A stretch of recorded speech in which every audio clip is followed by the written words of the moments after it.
some new shit that hit back with some new shit that hit back with some new shit that. Yo, what's up, man? We back at like a crackhead. This is your boy Ill. Alright, we back at it with some new info.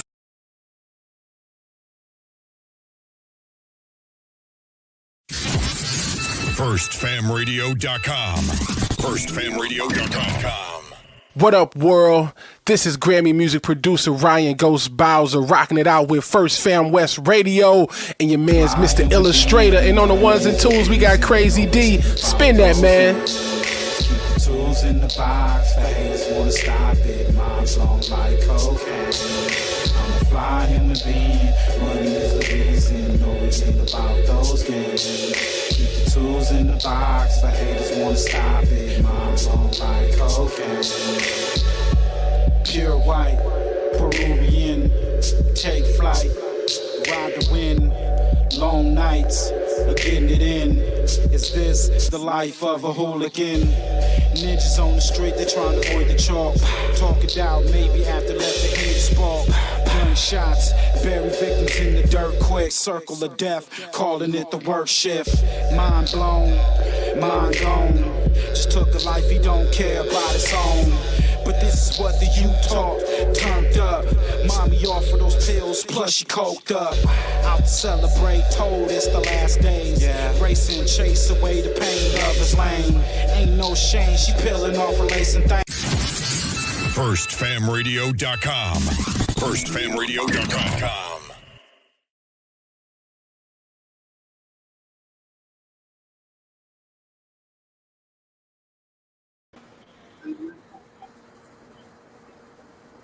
I kill a nigga just to make sure that I eat. Listen to my heart, I hear my daughter when that beat. Talk to Moo, he hear that shame when I speak, yeah. Mama told me watch all the company you keep, yeah. Slide on the west and then we post up on the east, yeah. I'm on your neck, it ain't no motherfucker sleep, yeah. Creep up on you, I know some motherfucker creeps, yeah. Hey, just be patient till time gon' come. Like a rock star on the stage, I just might drum. Little pistol in the middle of some beef, I'm behind my gun. If it ain't the police, you could never name a time I run. Easty nigga, I kept that dope in my socks, okay? You better duck or get motherfucking shot, yeah, okay? You ain't my brother if you fucking with ops, yeah, okay? Stick up your plug and have him take me to your spot, yeah, okay? See, you don't understand that peek through them blinds. I was dancing with the devil, brother, time after time. Guarantee you see murder, you take a look inside my eyes. Money called me and told me they all acting surprised. Can't believe what you saying, I know you wear a disguise. You gon' fail trying to play me, you gon' die trying to try. Put some shots in this upper body, put his soul in the sky. I am not with the back and forth, all my niggas trying to slide. I'm feeling see my soul on this motherfucking beat. I kill a nigga just to make sure that I eat. Listen to my heart, I hear my daughter. Bye. Talk to Moo, he hear that shake when I speak, yeah. Mama told me watch all the company you keep, yeah. Slide on the west and then we post up on the east, yeah. I'm on your neck, it ain't no motherfucking sleep, yeah.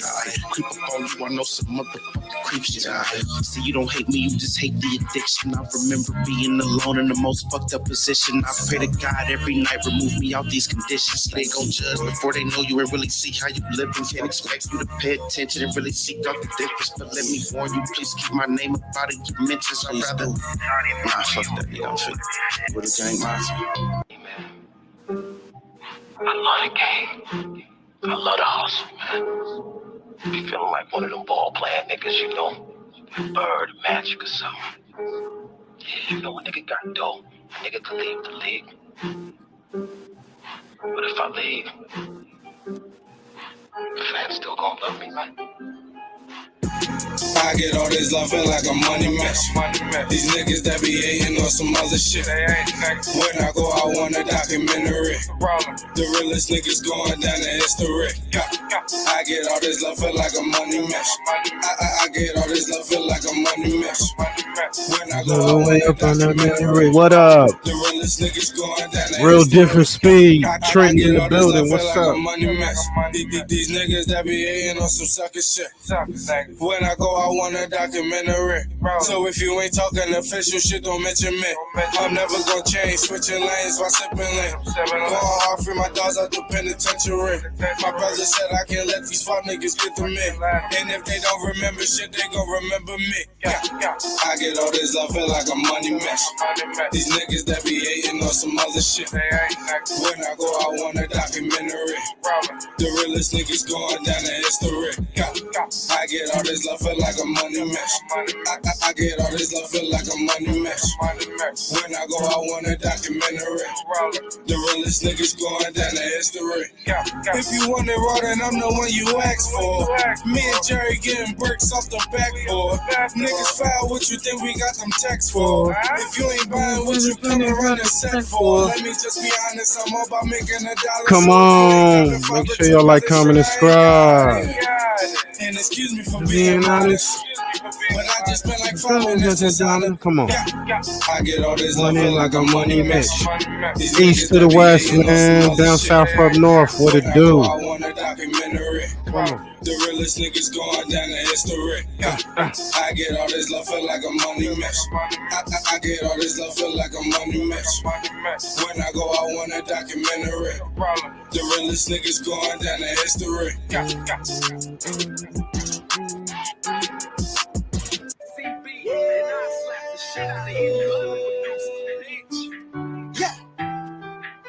Now we don't fuck with you other niggas. No. Yeah. We don't fuck with you other niggas. No, we don't, no. We don't fuck with you other niggas. Yeah. We don't fuck with you other niggas. No, we don't, no. We don't fuck with you other niggas. No, we don't, no. We don't fuck with you other niggas. No, we don't, no. No, we don't fuck with you other niggas. Facts.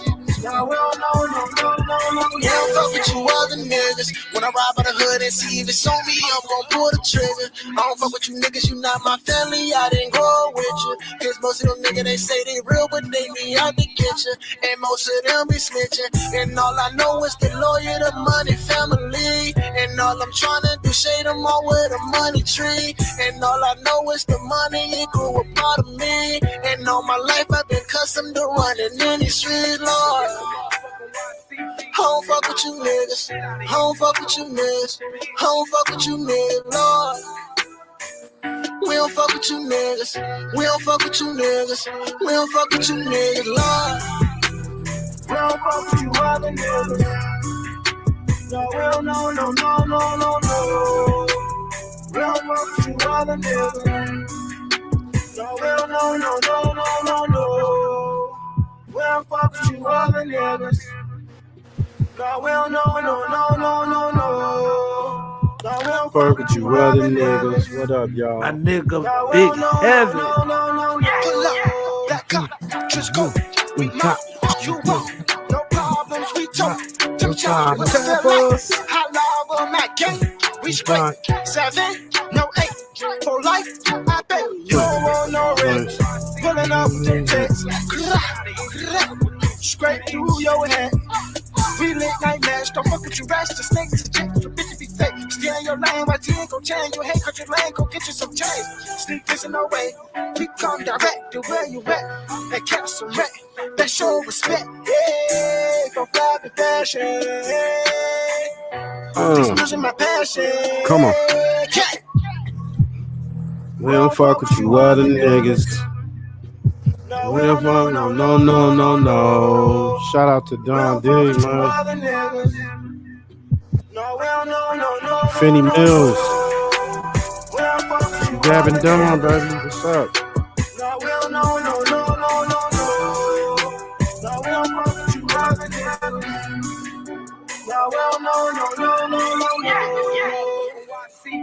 And I slap the shit out of any of you other producers, bitch.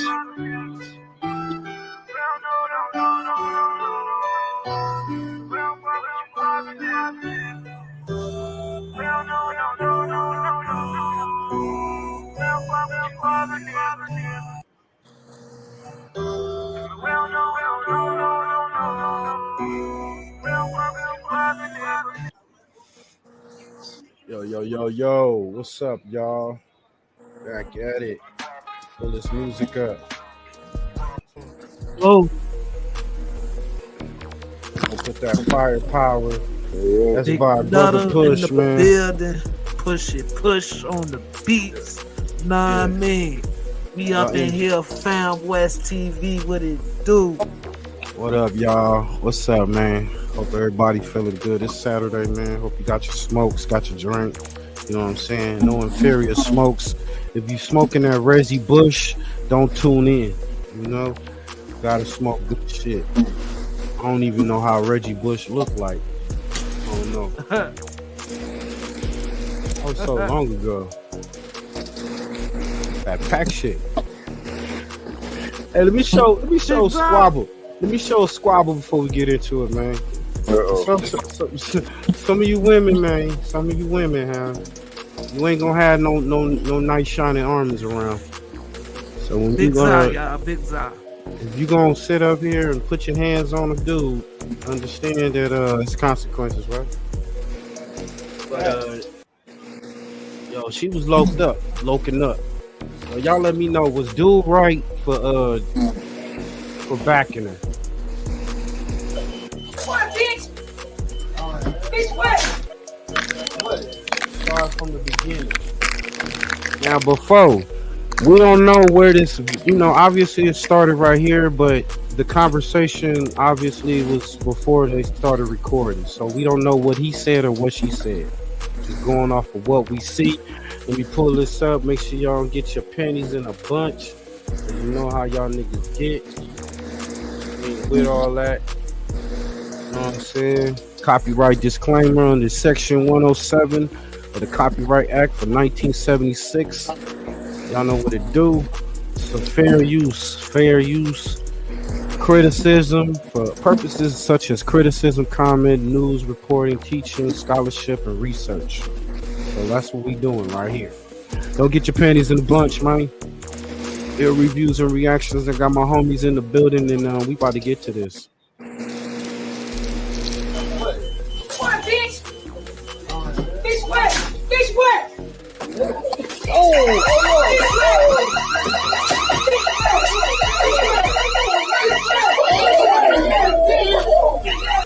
Wow. Now, y'all saw that. If y'all did see it, let me click it back, but Go back. let me go back a little, man.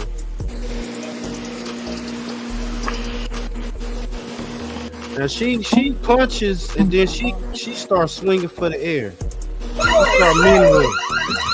She start windmilling.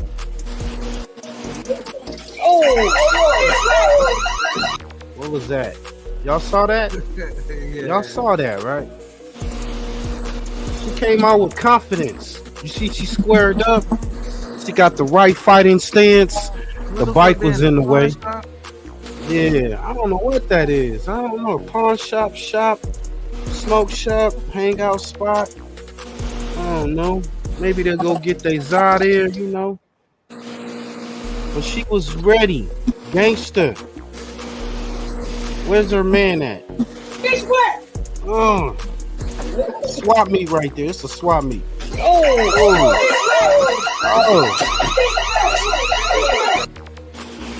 Here come the knight in shiny armor, huh? Big guy.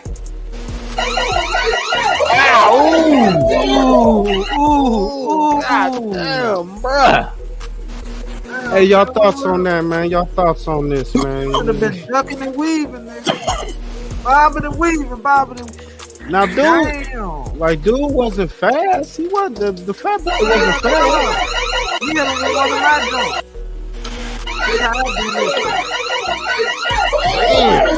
Nigga, what's wrong with you hitting her, bro?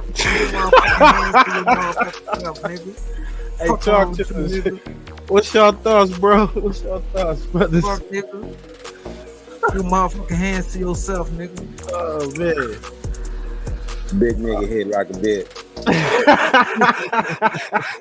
Nigga Fuck couldn't wrong drop with a you, fly, nigga. He could drop All it. that body mass right there.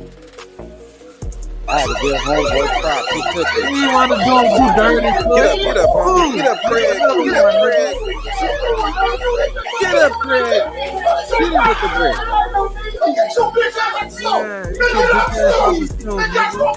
He said, "Why you hitting me? Why you hitting me? Why you hitting me?" Big dude couldn't even explain why he hit me.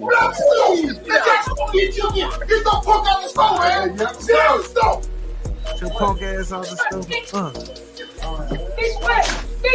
He said something or she said something to him. Either way, but she swung first. She swung first. The lady of rage got rage. Lady of rage, huh? What? I didn't get that. She hit the one punch and then she ducks her head down and started windmilling. Come on, girl. I thought she was gonna hit him, connect him like, you know. Right there, right? Yeah, I thought she was gonna poop poop. Yeah, bruh. They call me Flojo, bitch. What's up? Bro, I know she ain't a submissive woman. My motherfucking nigga 6 Dubs in the building. What's up with you, fam? What's up with your 6 Dubs? Oh man, okay. Man, A lot of wild shit going on. Hey, there's some wild shit that came up. I just saw this. Let 6 Dubs see that nigga goddamn do him in again, fam. Okay.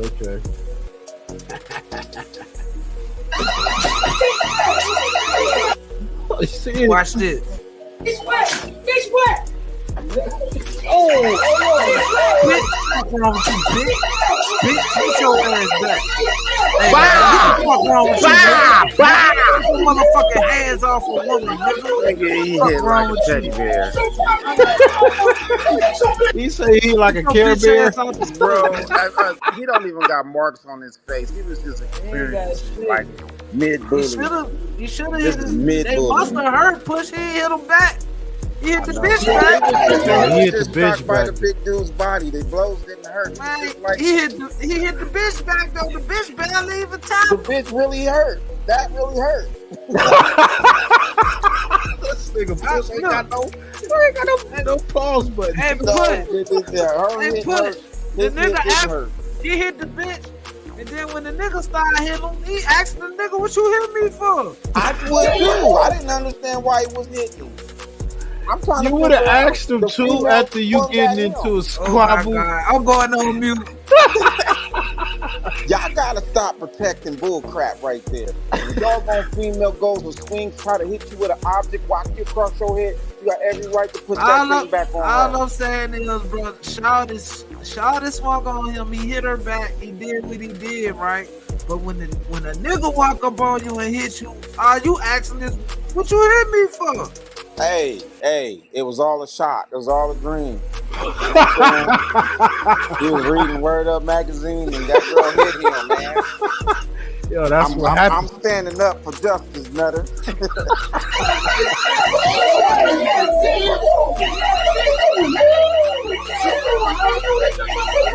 He just taking them Jones. Yeah, he not even trying to hit it back. He said, "You hit that woman like that? You hit that woman like that?" You was all over What you balling up for when a nigga hitting you?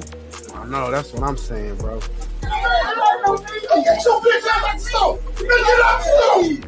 He said she hit me. She yeah, did. He sound like a little kid. She hit me first. He was the wrong protector, bro. He was the wrong protector. Okay, he so was we got supposed to kick everybody out. Look, I'm like protector. Facts. I am. Her ass would have got put down my motherfucking stove too.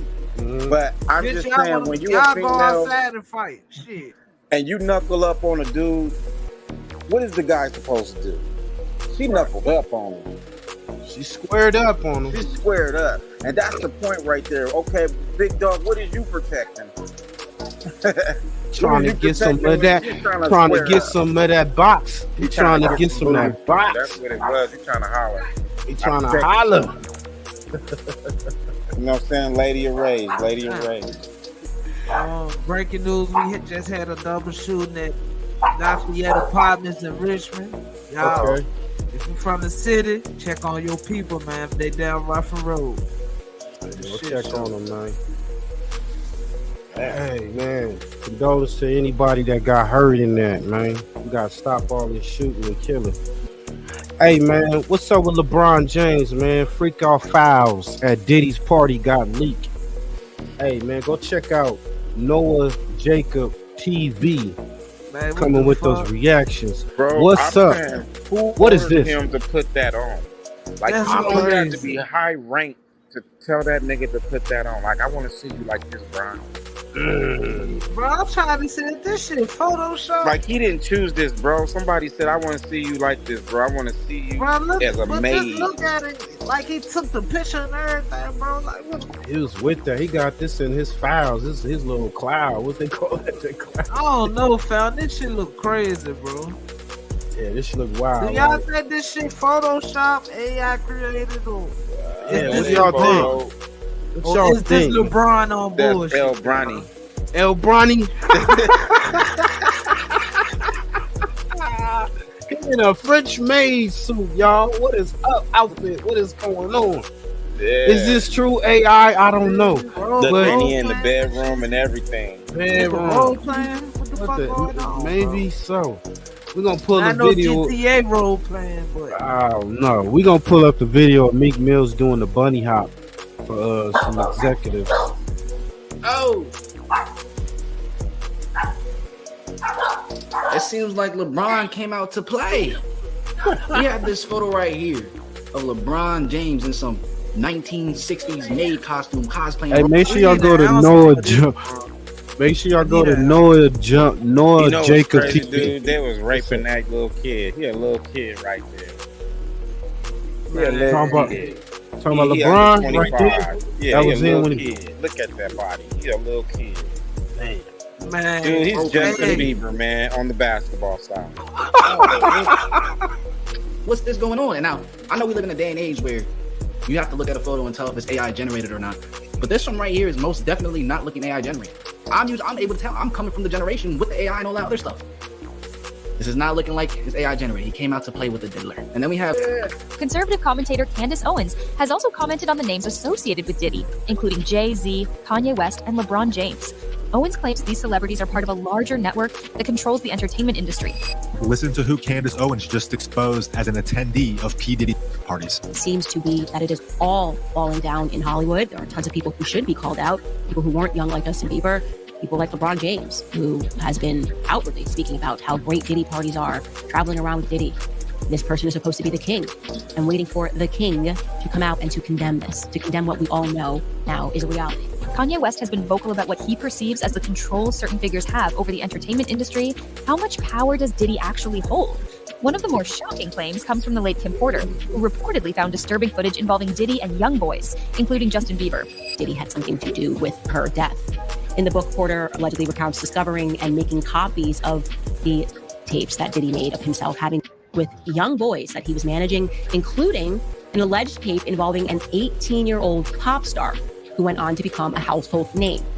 Porter alleges that when she discovered those videotapes of Sean and his encounters in the bedroom in this vault, she made copies of them as protection for herself. Realized that this is a very dangerous situation. I'm going to make copies for protection for myself, and include. I am shocked. Finally, a new alternative that makes liquid makeup obsolete. Women over 40 did it as a part of her plan to leave him. But the memoir says that when she watched back the tapes, she was so shocked because there were things, quote, some of the tapes had things I would have never expected. The videos are one thing, but the young boys, like the two hip hop stars formerly managed by Diddy and the then 18-year-old pop star, I would have never known. The book publisher is claiming that it was the friends that gave him this thumbnail, friends that provided this memoir. The friends also provided copies of these alleged tapes so that he knew that it was legitimate. And the final entry of the memoir from Kim Porter, before she mysteriously got pneumonia and didn't survive it as a 47-year-old, is her dramatically telling her friends, quote, he got me, and then calling 911. So this is getting very interesting. And what has come on the heels of this is people unearthing videos of Justin Bieber at Diddy parties. Now, Justin Bieber was obviously extremely young when he entered the industry, extremely innocent when he entered the industry, an industry that he did not quite understand as a boy who just knew how to sing and play the guitar and just did both of those things on YouTube. And he was scooped up, and suddenly he was a part of people like Diddy going after him and saying, hey man, why don't you pick up my phone calls? There's actually a video of that. Diddy and Justin Bieber looks to be like 15 years old and said, why aren't you picking up my phone calls? And he's like, oh, I know you were trying to contact me through people and I don't have your number. And the next thing we know, Justin is at Diddy's parties. And in this one video, it looks like whatever Justin is doing, I'm not going to show it out of just respect for the fact that I truly believe that Justin Bieber is a victim. But whatever he is doing in this video with Trey Songz and Odell Beckham Jr. looks highly suspicious. Yeah, so I ain't finna show it. Hey! Y'all can go check it out for yourself. I ain't finna go show it. I seen it on Twitter, or they got it on YouTube, bro. That shit. Yeah. Come on, Trey, bro. Hell nah, bro. Yeah, they was partying. Oh man. I'm illustrator, so you know I'm an illustrator. Y'all use your own. Well, they was partying allegedly from the video. Partying. What they do? Your boy, when they was twerking on each other or something? No. Worse than that. Nigga, Justin Bieber was on his knees praying to Odell Beckham. I think Trey Songz was standing right next to him, so they were just partying. Then the camera came and flashed, and then Justin Bieber turned around like, "Oh shit!" Got up like, "Oh, what the fuck is this?" Hold shit? on, he was praying, man. Was he acting like what? Was he acting like he was? Nah. Or was he praying? It was so it's like you can see it, but it's blurry. It's so, but you know, it's enough. Man, I ain't getting my channel straight. Damn. No, I don't want to see it. Hell no. I didn't see. I was like, we don't see this shit. Click. Oh shit! What the fuck? Yeah, we click off this shit. And Trey Songz was standing right there too. Wait, we was next in line. Yeah, there you go. President Dubs. No, yeah, President Dubs. Yeah, pause like a motherfucker. Pause, nigga, pause. I mean, yeah, he tapped him on the shoulder. Yeah. Doing that shit.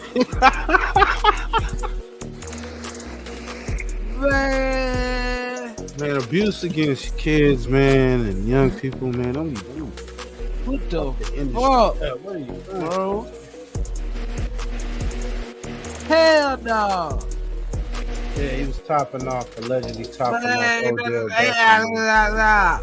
Yeah. I'll show you a still from that video because I think the relevant. Yep, there you go. You're like, oh shit, you caught me. That was his face when he got caught? Yeah. He's actually down. According to his face angle, he's down like this. Damn, this after 1 o'clock at a Diddy joint? It's maybe after 1. I don't know. Before the video, they were like partying. You see Diddy in the front and they're toasting and all that. Trey Songz, bro, what the fuck, bro? Part is Justin Bieber is not sober. While many celebrities have been rumored to be part of he was not sober. Diddy's parties, Wright insists that everyone involved went willingly. Furthermore, the footage involving Diddy, Usher, and Kevin Hart, where Diddy allegedly made a strange comment about having slept with Usher, has proved that Jaguar Wright's statements are true. We want to thank you. Come here. Don't sit on the bed. No homo. No, just don't get close to the bed. Don't get close to the bed. But it's just like, yo, we want to thank you for hosting the thing, man. It's been a pleasure. You didn't have to do it. You did. No, I definitely didn't have to do it. First and foremost, I'm not getting bed.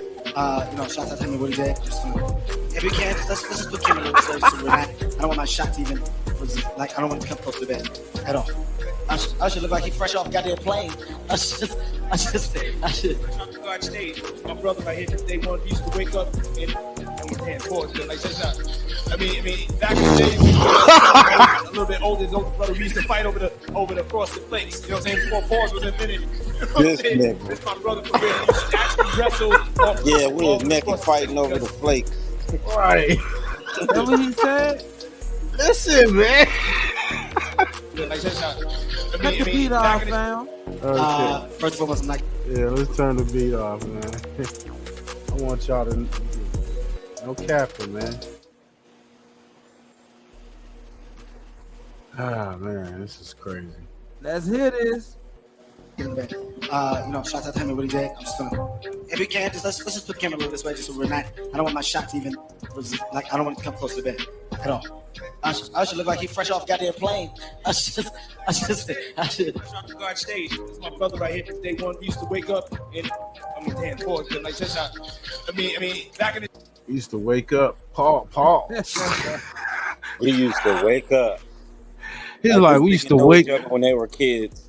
Yeah, we used to wake up, damn, pause. Exactly his words, quote verbatim. Guard stage. This is my brother right here. Day one, we used to wake up and pause. But like that's not. I mean, back in the days when he was like 10 and I was a little bit older, his older brother, we used to fight over the frosted flakes. You know what I'm saying? Before pause was invented. You know what I'm saying? By 20 years. My brother for real. We used to actually wrestle off of the frosted flakes because he used to always get them early. Wrestle. Yo, what Puff just said? Nobody's gonna. When you're 85 years old on your deathbed, you're not going to wish you had fewer crazy stories. Man. So let me introduce you to the school. Not just with me. Puff just said we used to wrestle over the frosted flakes, and we're streaming live. That was stupid. Look, he grabbed a nigga. He tried to choke the nigga up like, fuck. That thing talking about my flakes. They're gonna try to expose me, bitch. If you're having a good time, yo, Usher made it in. Hey, yo. Gene Deal, Diddy's former bodyguard, has spoken about a lawsuit involving Lil Rod, who claimed that Diddy tried to manipulate him. Deal believes that Lil Rod may be trying to protect himself from legal consequences by playing safe, though he also suggests that whatever happened between them was consensual. Yeah, that is weird, man. I never knew about that, man. You never told me about that, man. But to get back to this lawsuit, right? Lil Rod, he also alleges that, Diddy, he would grope his. My man, I didn't understand that one right now because it's your hole. His genitals is his nut. So I guess he had to be naked when Puff was doing that. Where was he at? What was he doing? Because he said that they never had. If you read it in the thing, they never had. He made claims that they never had. But how would he grope your? Because he dropped the soap by accident and bent over. How would he play with your genitals? Slipping on that baby. Yeah, it don't make sense. I mean, it don't make sense. How you wake up the F naked with two other men in the bed with Diddy and nothing happened? Come on. I think he was just trying to save face, man. But do you think there's a possibility that he meant that, Diddy would grope his, instead of, because I'm trying to figure out how does that work? Somebody groping you. You gonna say your pants was off, nigga? The lawyer would say, "What do you This mean?" shit crazy, bro. This whole conversation wild as a bitch. There's a such thing called cheeks. Listen to the conversation, bro. It's called cheeks. How did he get that far? Lil Rod, you gotta say no to Diddy sometimes. No Diddy. It ain't funny, man. But you gotta say no. No Diddy, damn. So from you reading the law. No Diddy, damn Diddler. Hey, man, go check out all the dialogue. Jaguar. Ben told us, right? I ain't been bringing it, bro. She been telling us for all this time. And his She ain't been saying it. Now they saying Jay-Z ain't, he is under investigation too as well. Man. These list of charges were sex trafficking, racketeering, and transportation to engage in prostitution. Williams further shared. Let me say a little bit more about the charges. The indictment alleges that Combs abused and exploited women and other people for years, and in a variety of ways. As alleged, Combs used force, threats of force, and coercion to cause victims to engage in extended sexual performances with male commercial sex workers. During the same press briefing, the U.S. attorney hinted that Diddy was not acting alone. Now, Combs did not do this all on his own. As I mentioned, Combs has been charged with RICO conspiracy. He used his business and employees of that business and other close associates to get his way. This leaves many guessing just who these close associates might be. But as we all know, for years, Jay has been a close friend and associate to Diddy. Recall when Diddy had some men promoting black excellence over at his house? Listen to what he had to say. And it's different than when it was 2016. You know, the game has been elevated. As we can tell, there's no expense being spared. We had a black billionaire's lunch. You understand? Right. And we here together, and we're going to keep staying together. We're getting tighter. Tighter, staying together. Really? Without a doubt, these other celebrities, especially Jay-Z, did have a very close bond with the accused. Now here's where it gets more interesting, and how the whole charade. Everybody quiet since he been locked up. Jay has been caught on camera as an has anybody really stand out? Day one, the Rock Nation boss has been an active participant in the all-white parties. Photo evidence now going viral is beginning to prove that they were indeed close bros who might have understood the bro code of not snitching on each other.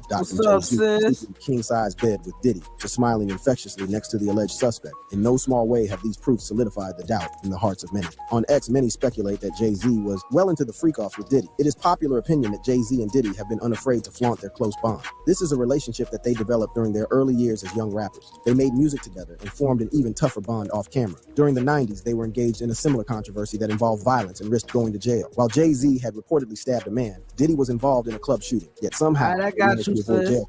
This experience further intensified their bond, and they showed unwavering support for each other, even to the point that they began to diss the same artist together. Back in 2007, Jay-Z and Diddy had beef with 50 Cent, and they made it known through their music. But during one of their performances at the Screamfest 07, 50 jumped on stage to troll the guys while they performed. While this might have been uncomfortable for the team, Diddy sure had a way of calming the tension, and right there on stage, the rapper tapped on Jay-Z's butt multiple times. At the time, it must have been hard to interpret, but given the current circumstance and 50's constant trolling of these two friends, this was proof fans needed to believe that the duo must have been deeply understanding of each other. Decades later, their friendship remained intact, with Diddy suggesting that he would go into business with Jay-Z. During an interview, he said, "Me and Jay, we've talked about it. We said we want to pick the best one. It's going to have to be that one thing that gets it all the way popping." They really did some popping months later, but right after March 2024, that friendship ceased to exist in the eyes of the public. More recently, rumors of Jay-Z and Beyonce being under the investigators' radar have even begun to fly. While this isn't corroborated yet, one piece of information social media users have decided to take seriously is that which comes out of 50 Cent's mouth. For years, the Candy Shop rapper has trolled Diddy while accusing him of sleeping with men. Turns out he might just be correct following the charges being cited against Diddy. But 50 has also weighed in on Jay-Z's disappearance following Diddy's legal woes. According to Diddy and Jay-Z's longtime online enemy, 50, the Rock Nation founder decided to rock no more with his pal following the raid in Diddy's homes in Miami and Los Angeles. According to one of 50's posts, Jay-Z went missing in a rather short time. In a follow-up post, 50 shared an image of Jay-Z's face printed on a box of milk with the caption, "Anyone seen Jay? LOL."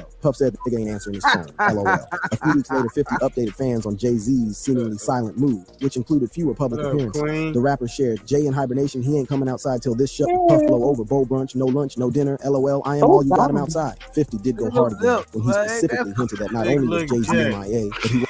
Attention retirees, if you're willing to be at your computer from 9 a.m. to 10:45 a.m. wasn't willing to talk to Diddy. Diddy answer the phone? A few weeks later, 50 updated fans on Jay accusing him of sleeping with men. Turns out he might just be correct following the charges being cited against Diddy. But 50 has also weighed in on Jay-Z's disappearance following Diddy's legal woes. According to Diddy and Jay-Z's longtime online enemy, 50, the Rock Nation founder decided to rock no more with his pal following the raid in Diddy's homes in Miami and Los Angeles. According to one of 50's posts, Jay-Z went missing in a rather short time. In a follow-up post, 50 shared an image of Jay-Z's face printed on a box of milk with the caption, "Anyone seen Jay? LOL." Puff said the nigga ain't answering his phone. LOL. A few weeks later, 50 updated fans on Jay-Z's seemingly silent move, which included fewer public appearances. The rapper shared, "Jay in hibernation, he ain't coming out." Man, them motherfucking lips, man. Where did that picture come from? What's up, sis? Look at those lips. Hey. Hey, what's up? Hey, that's on his IG. Why it look like that? I don't know. Is it distorted? Like, what's going on? He put some type of filter on it, maybe, or that's really his lips like that. Man, those shows look crazy. Ooh, oh my God. Aside till this shut, Puff blow over. Bowl brunch, no lunch, no dinner. LOL, I am all you got him outside. 50 did go hard again when he specifically hinted that not only was Jay-Z MIA, but he wasn't willing to talk to Diddy. Diddy answer the phone? Turns out that Jay-Z might not be the only one to be investigated if any investigation is to happen. As Diddy continues to feel the heat behind bars, the Brooklyn Metropolitan Detention Center where he is being held up, his friends are being grilled on the internet. Jay-Z, other Hollywood stars scared to speak out. Towards the weekend, my mixtape shared a throwback image on their X page. The photo was captured on July 4th, 2000. To mark the 4th of July celebration, Diddy hosted a celeb-themed party, and somehow he managed to convince these folks to lay in bed with him for a quick shot. In the photo was Jennifer Lopez, Diddy's lover at the time. So was Aaliyah, the now-deceased singer who smiled brightly as she posed closely to Diddy. Soon, other tweets on X unearthed more photos from the event and subsequent parties, and of course, Jay-Z, among a host of other known faces in the music industry, including Diddy's mom, Janice, also laid in bed with Diddy. Fans did not waste time in challenging Jay-Z's involvement in these alleged freak-offs. One person tweeted, "Don't forget Jay-Z was there too." Another wrote, "Hold on, wasn't it exposed that Diddy had a big white bed in his backyard? Because this white bed is also in his backyard." A third commenter added, "I wonder whose the friend will stand by him now during his difficult times. Look at them, all happy, etc." Surprisingly, with the Jay-Z slander going on, Beehive fandom decided to step in for Queen Bee. Amid the controversy circling Jay-Z and Beyonce into Diddy's legal struggles, fans say that the power couple are far from guilty. A Reddit poster emphasized that Diddy's indictment charges failed to mention the power couple, yet some naysayers feel the need to drag them into it. The person added that other known faces, including User and Neo, who were mentioned in the indictment, have gotten a free pass. Whatever the argument, the truth remains that Jay-Z and Beyonce have not been as active as they used to following Diddy's downfall. Just maybe as the trial journey continues to unfold, Jay-Z might be there to testify in favor of his friend, but that is highly unlikely, as you would soon find out that not only Jay-Z, but a handful of Diddy's other friends are staying mute. They have also decided to distance themselves away from Diddy's indictment charges, as some are maintaining a low profile. Others are deleting tweets and unfollowing Diddy from social media. Although Diddy's indictment charges have ignited a reaction from 50 Cent, Aubrey O'Day, and some others, those whose names are closely linked to Diddy and partied with him are staying mute. This list includes Leonardo DiCaprio, Jay-Z, Beyonce, Ashton Kutcher, Paris Hilton, Howard Stern, Russell Brand, Mariah Carey, Jennifer Lopez, Russell Simmons, Usher, Megan Fox, Justin Bieber, Pink, and the Kardashians. An officer involved in raiding Diddy's home has clarified that not all who went to Diddy's party are complicit, but he claimed that a handful of the attendees enjoyed the 15 years of freak-offs. The names, and what you're going to find here, it's the same circle. 15 years of freak-out parties. Who do you think went through that? Everybody. They went through that. Now, does it mean they're all complicit in trafficking? No, but they saw stuff, and they talk about it, and they know what happens at midnight. However, out of all the names listed to be a part of Diddy's frequent parties, rumor has it that the Kardashians might have their hands in more of the dirt. Allegedly, the Kardashians are mixed up in this, that there's some documents, there's some proof, evidence that people were being drugged, and then things were being recorded, videotaped. Amid these accusations, not one of the Kardashians have come out to utter a word. Meanwhile, the likes of Leonardo DiCaprio has refused to sink with the ship. The Titanic actor maintained that he hasn't hung out with Diddy in years. But as for the others, their silence is rather deafening. While some fans believe the silence is due to these celebs not implicating themselves, Eric Schiffer, CEO of Reputation Management, claimed celebrities are silent because they are scared to death of their brands bleeding out with fans over ties to Diddy. And worse, they fear if they cross him, things could end in disaster. Meanwhile, according to Doug Eldridge, the loud silence from these celebs are due to many factors. The Achilles PR founder shared, first, the nature of the allegations are fairly gruesome, from sex trafficking to purported drugging and so forth. The scope and scale of evidence that was collected during the federal raid included phones, computers, and now more than 50 individuals who are reportedly cooperating as witnesses. Third, the purported depth and reach of those who might be complicit and therefore compromised for having participated in Diddy's illicit sex parties is staggering. Now, as for those with even closer ties with Diddy who refused to stay quiet following the name dropping, they did make a move many online have since termed as silly. While Usher, Pink, and Fox have not explicitly addressed the rumors, they have tampered with contents on their social media accounts. Following the brouhaha surrounding the case, an old interview where Usher told Howard Stern about his experiences with Diddy resurfaced. According to him, as a 15-year-old, he witnessed some wild things in Diddy's home and at the time didn't think he could indulge in them. As the clip went viral, Usher allegedly wiped off his old tweets on X. But surprisingly, the R&B singer claimed that his account was hacked. Like Usher, Pink and Fox deleted any online post that triggered any hint that they were linked to Diddy. Apart from making themselves the spotlight with these moves, many wonder if truly these celebrities are hiding something. Meanwhile, one Philadelphia rapper whose closeness to Diddy cannot be refuted is Meek Mill. In Lil Rod's lawsuit, Meek Mill has sexual relations with Diddy while dating Nicki Minaj, yet the rapper constantly denies it. Ever since the news and an alleged recorded sex tape of him and Diddy was released, the internet has been heavy on him with criticism. Funnily enough, Meek's way out has not been to delete posts, but to make more posts clarifying his name. Days after Diddy was locked up and denied bail for the second time, Meek challenged fans to prove that he had any romantic connection to the music mogul. He even offered $1 million to the investigator who would prove otherwise. Meek tweeted, "I will personally give you $1 million if these stories add up in anything weird beyond trench hood level. It's two things we can't do in the trenches. It's no way y'all know what type of man I am." How would they know that? We know you like the bunny hop for rich you white can't be coming motherfuckers. on here over explaining yourself either. $1 million might work, bro. $1 million. The guy collected. That's if they gotta. He said they gotta find something first. They gotta find that tape. The Lil Buddy, with everyone deciding to distance themselves from Diddy after this storm, it begs the one question of everyone's lips: is it true? Did Diddy do it? Did Diddy do it? Well, I don't know. Diddler. Did the Diddler do it? They blaming him as well for the Tupac hit. Shout out to Bomb First. Make sure y'all go over there, run them numbers up. But Reggie, they asked Reggie White, will this lead to Diddy arrest and for the involvement of Tupac's hit?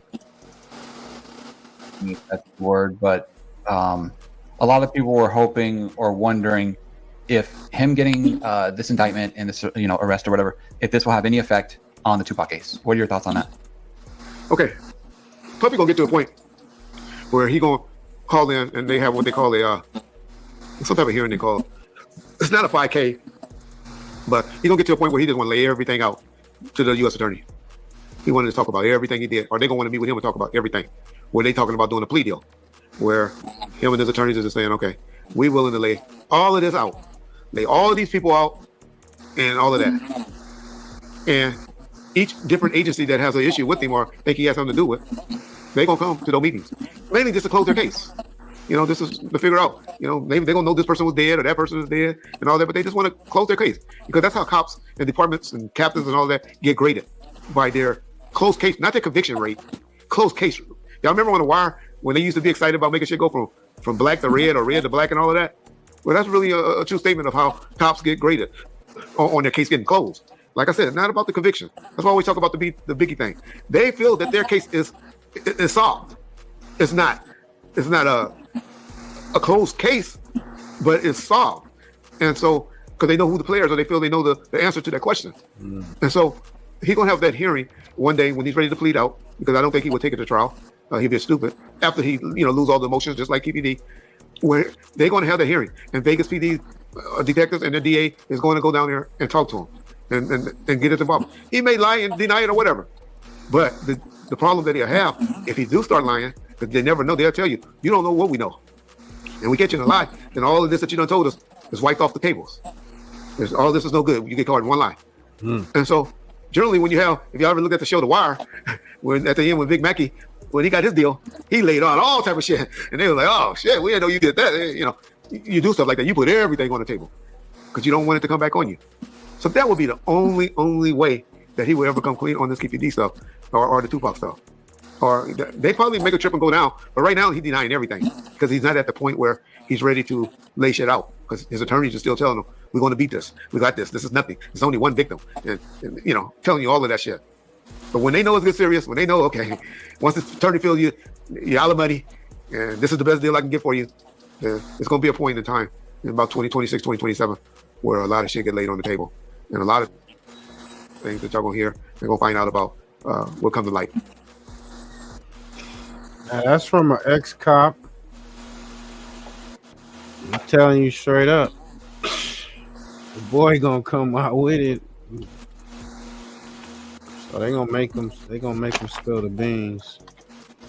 Especially if he don't want to do no 30 years to life. He don't want to do life in prison. So hey, this guy right here, he the one. This guy right here is the guy who actually published the Kim Porter's diaries.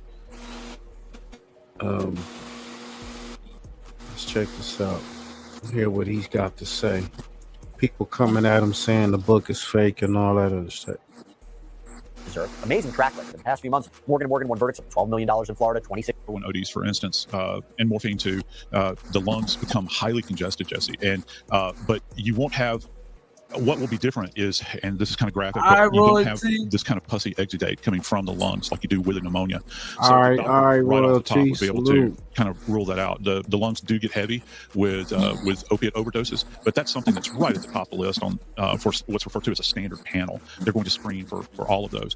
I can't imagine under any circumstances that there is something out there that would mask pneumonia. So with all of that in mind, now a new book has come out. This self-published book on Amazon entitled Kim's Lost Words, A Journey for Justice from the Other Side. And it is doing incredibly well on Amazon. It is topping a lot of charts. It's allegedly a memoir from Porter herself detailing her relationship with Combs. But the thing about it is, it reportedly contains typos, shocking claims, inaccurate statements. And with that in mind, Kim Porter's children have released a statement. So this is from Quincy Brown, Christian, Jesse, Delilah Combs. They wrote in a joint statement. They posted it on Instagram Tuesday night. I want to read it for you. We have seen so many hurtful and false rumors circulating about our parents, Kim Porter and Sean Combs' relationship, as well as about our mom's tragic passing, that we feel the need to speak out. Claims that our mom wrote a book are simply untrue. She did not. And anyone claiming to have a manuscript is misrepresenting themselves. Additionally, please understand that any so-called friend speaking on behalf of our mom or her family is not a friend, nor do they have her best interest at heart. Our lives were shattered when we lost our mother. She was our world, and nothing has been the same since she passed. While it has been incredibly difficult to reconcile how she could be taken from us too soon, the cause of her death has long been established. There was no foul play. Grief is a lifelong process, and we ask that everyone respect our request for peace as we continue to cope with their loss every day. We are deeply saddened that the world has made a spectacle of what has been the most tragic event of our lives. Our mother should be remembered for the beautiful, strong, kind, and loving woman she was. Her memory should not be tainted by horrific conspiracy theories. We ask that everyone please respect our mother, Kim Porter, and hold her legacy in high regard so that she may rest in peace. It's what she deserves. We love you and miss you, Mommy, Quincy, Christian, Jesse, and Delilah. And just recently, even Combs authorized his attorney, Erica Wolf, to release a statement on his behalf regarding this new book, stating, "Here are, in my opinion, 3 of the worst ways to invest." The Kim Porter memoir is fake. It is also offensive, a shameless attempt to profit from tragedy. Chris Todd, the author, has no respect for Miss Porter or her family, who deserve better. Unlike the fabrications in his sickening memoir, it is an established fact that Miss Porter died of natural causes. May she rest in peace. Now, when we say memoir, to be clear, there is no information verifying that Porter actually authorized these writings or authorized a book to be written by her at any point in time. Even the author, Chris Todd, can't confirm whether these are actually Porter's words or not, but he believes it's true, claiming that Porter herself created the information on a flash drive, which Todd says she gave to friends prior to her death. Again, her family and loved ones have denied this, but either way. So with that in mind, I sat down with this author, and he goes by the name Chris Todd, and he published this book under the pseudonym Jamal T. Millwood, seemingly in reference to a conspiracy regarding Tupac Shakur's death. So look, with all that in mind, I'm going to play you portions of this interview, and you can make your own judgments about what to take away from this. All right, Chris, thank you so much for coming on here on Sidebar. Happy to have you. So first, for anybody who knows, how did you come about the Kim Porter story? How did you get these materials? How did you get involved in this? Yeah, it's been a crazy journey. I appreciate you having me on today. Thank you so much. About 6 to 8 months ago, I found out through another person, kind of like a manager of mine, that there was possibly Kim Porter's flash drive. Also, there was talk of a iCloud or cloud and a password and things that were left behind by Kim Porter. At first, I didn't really know what to believe. Obviously, I know a lot about the story. And then through about a month or two, I got to personally meet somebody very close to these sources, let's say. Okay, there's a couple people involved. It's not just one person. And there was a celebrity source involved that was very close to him and Diddy. And so I kind of perked up a little bit, like, okay, I did a lot of research about the circles, and I was like, this could be true. This could be real.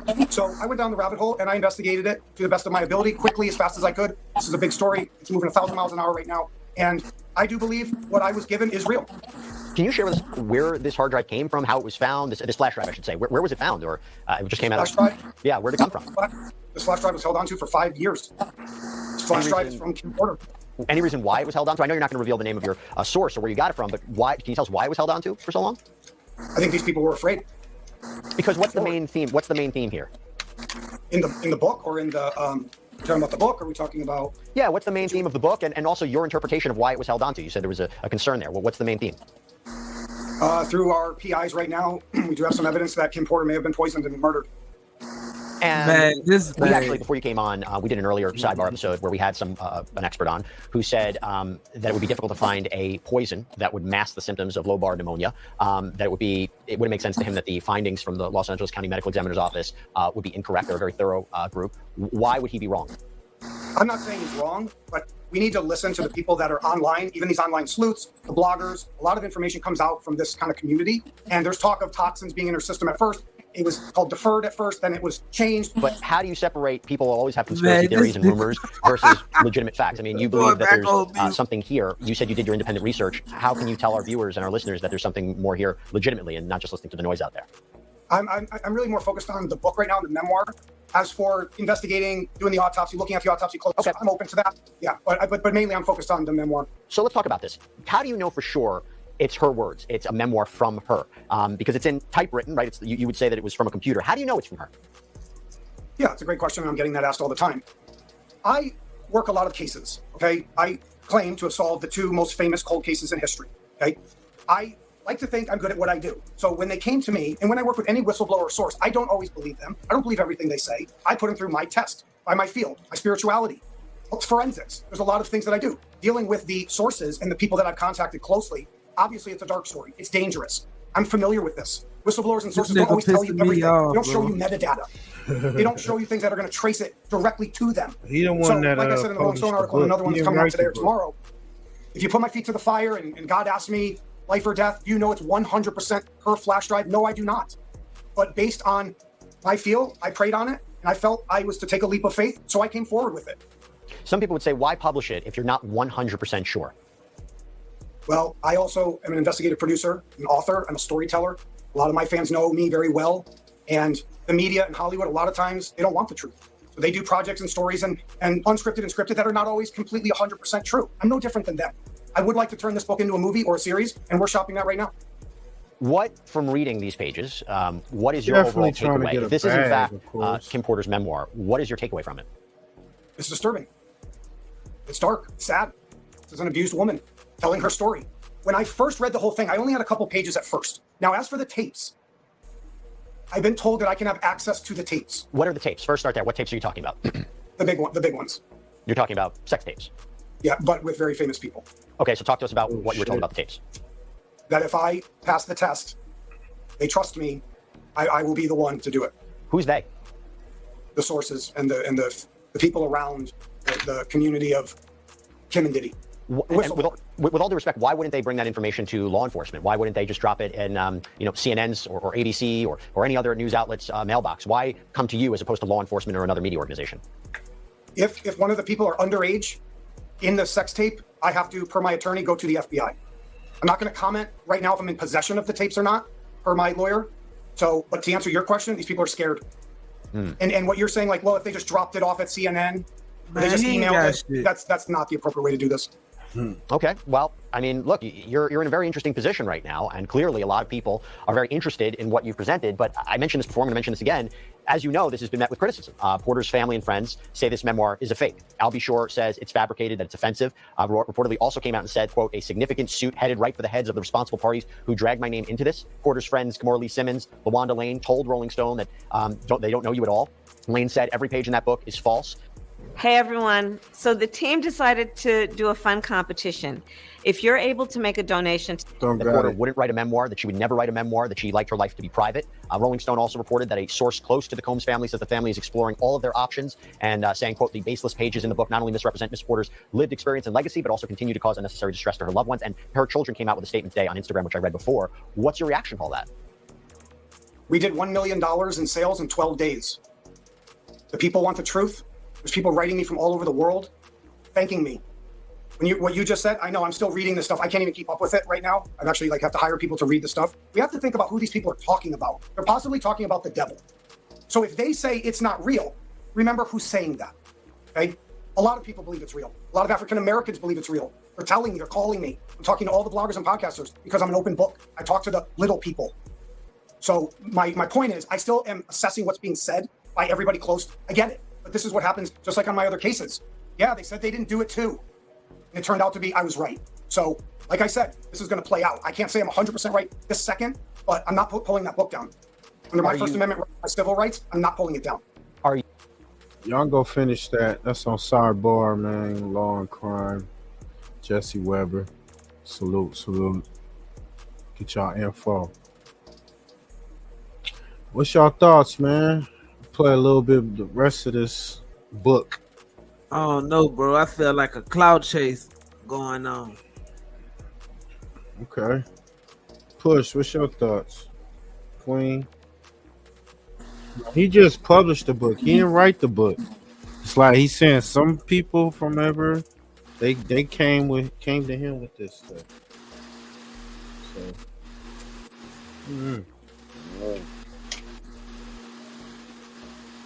could play a little bit of the rest of this. Queen, you got anything to say on this?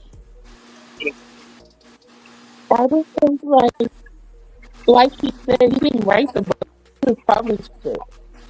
So why are they mad at him? They mad at him for publishing, I guess. Do you think he clout chasing?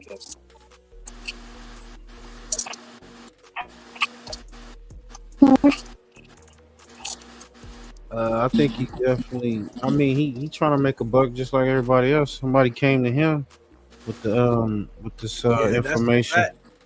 So I mean,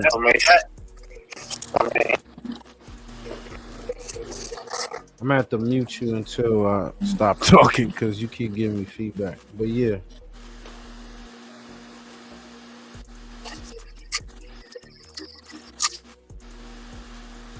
Is me giving you feedback? I interjected while in shock. You had her F Pac? Sean, go. Yeah, I think you got an echo, sis.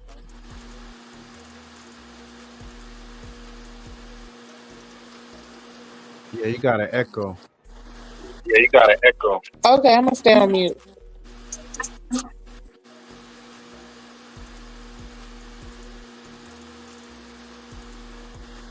Yeah, I'm gonna play it and then after I stop it, then y'all all give y'all opinion after that. Glared at me as he answered, "Yes, F and Pac. Those mother effers were going to try to start their own label and compete with me. Me. After all I did for that fat F, nah, I wasn't using resources to protect that mother effer. No effing way." As Faith started to cry, Sean looked at her and softened slightly. He spoke a little calmer. "Look, I didn't hate him. I was hurt. But I didn't hate him. I'll make sure you and CJ are taken care of." Without word, Faith got up to leave. As she turned, Sean spoke softly. "Faith." She ignored him. He called her again. "Faith." She exited quietly. Sean just looked at me and said, "Damn." I really didn't know what to say. Sean just told Faith that he wouldn't protect her husband because he was going to leave Bad Boy. From a business perspective, I didn't disagree with Sean there. If you're leaving and created competition for him, why would he spend resources on you?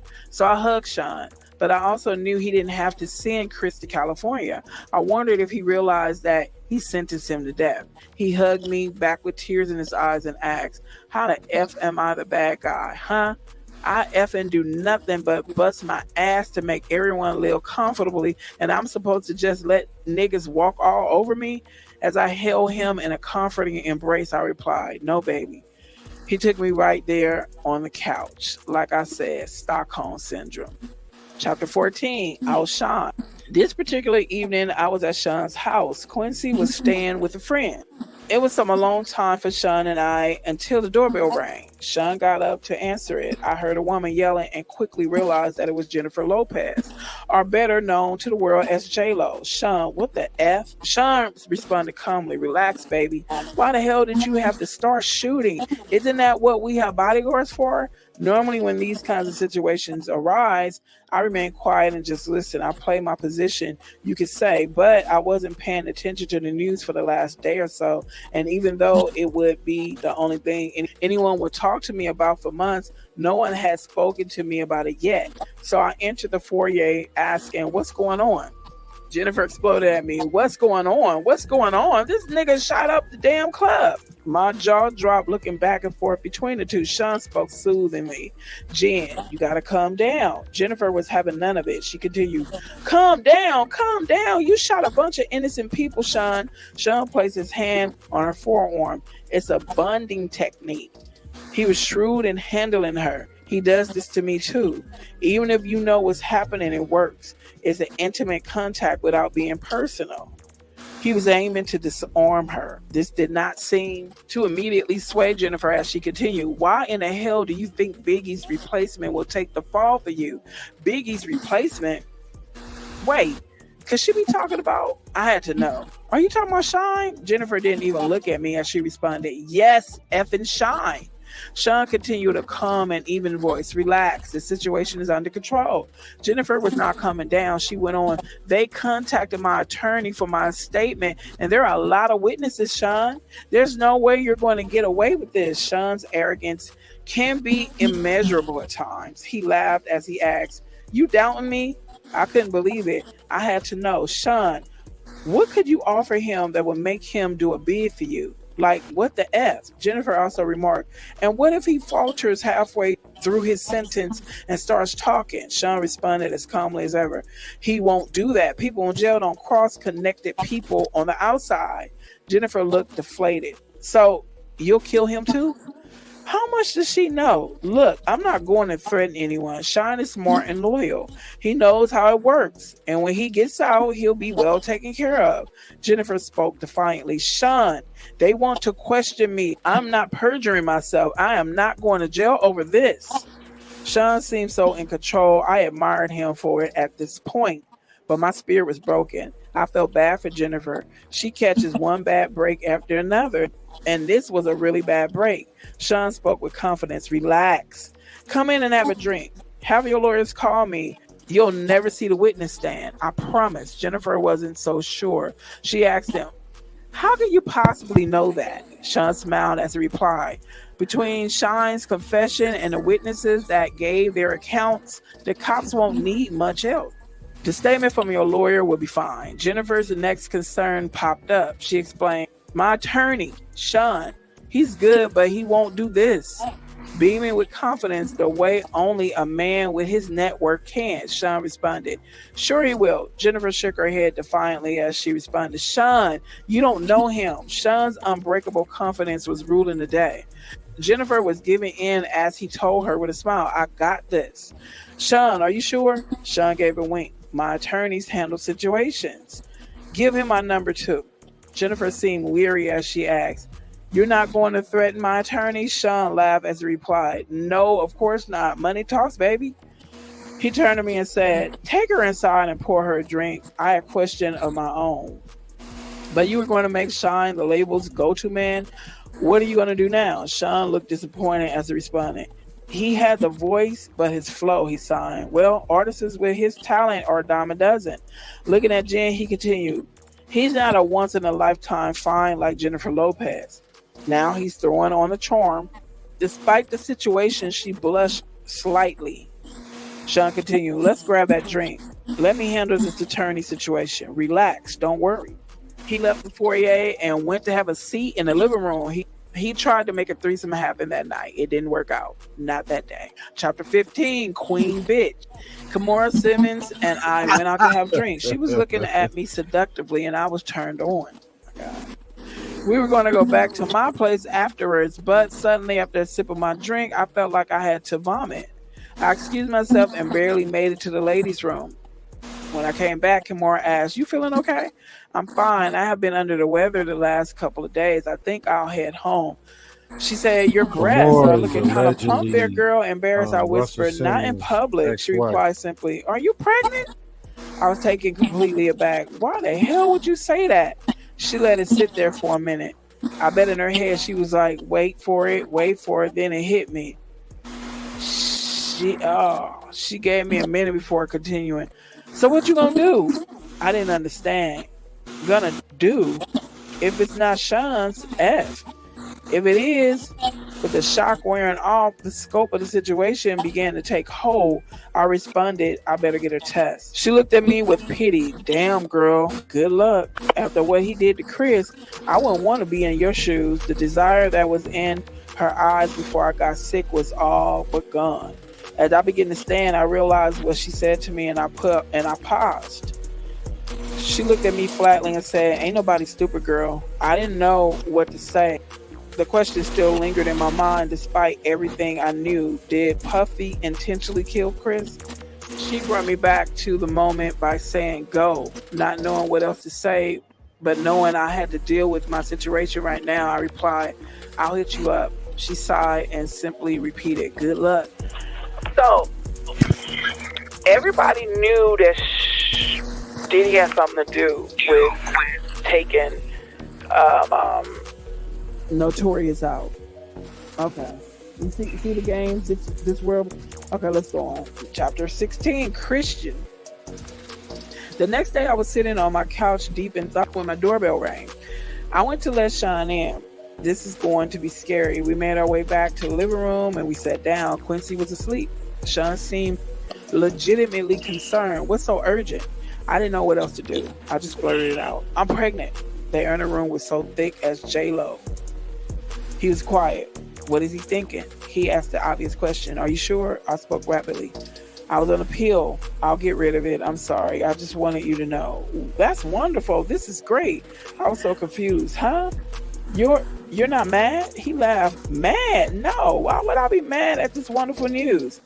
I'm going to be a dad with the woman I love bearing my child. What could possibly be better? He jumped right on the phone and called one of his besties. I could hear Will Smith congratulating him. Sean said, yeah, definitely, hold on, Kim, baby. I was still in awe of the fact that he didn't get angry. And yes, I will admit, I was sure he was going to hit me. So it was with relief when I replied, yes. He told me excitedly, we got to have a party. His excitement was contagious. I was getting really excited too.